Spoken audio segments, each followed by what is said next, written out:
balita naman, tiwala rin si Budget Secretary Florencio Butchabad na may susulong ng mga bagong halal na senador ng administrasyon ang minimiting pagbabago ng sambayanang Pilipino. Ito'y sa loob ng 3 pang taong termino ni Pangulong Aquino. Nagbabalik si Haji Caaminio.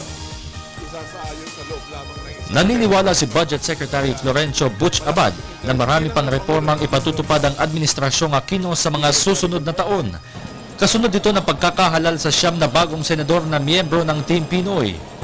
Well, 4 ang magiging diin ng administrasyon. Una, yung pagpapatuloy ng maayos na pamamahala, good governance. Pangalawa, pagpapaigting ng social protection and social services program, lalo na sa edukasyon at kalusugan. Pangatlo, yung sinasabing inclusive development.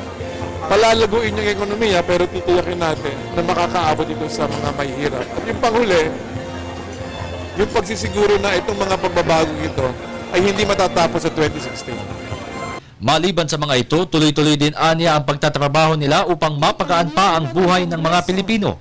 Kumbinsido naman si Abad sa naging talumpati ng Pangulo sa Thanksgiving Party ng Team Pinoy. Naman talagang nagsipag si Pangulo dito sa kampanya ng mga senador.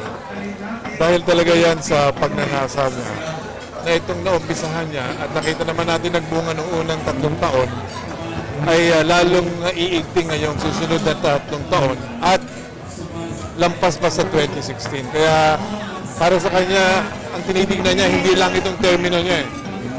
Gusto niyang makita na alam naman natin mabigat ng ugat ng mga problemang ito. Una nang inihayag ng Pangulo ang pagsiguro ng tuwid na daan sa pamahalaan bago siya bumaba sa pwesto sa 2016. Tiwala naman siyang itutuloy ng mga bagong halal na senador at iba pang miyembro ng Team Pinoy ang pagpapatupad ng good governance sa mga susunod pang taon. Kagabi ay dumalo ang ilan sa mga miyembro ng gabinete ni Pangulong Aquino sa Thanksgiving Party ng Team Pinoy na ginanap sa San Juan. Para sa Telebisyon ng Bayan, Haji Caaminio.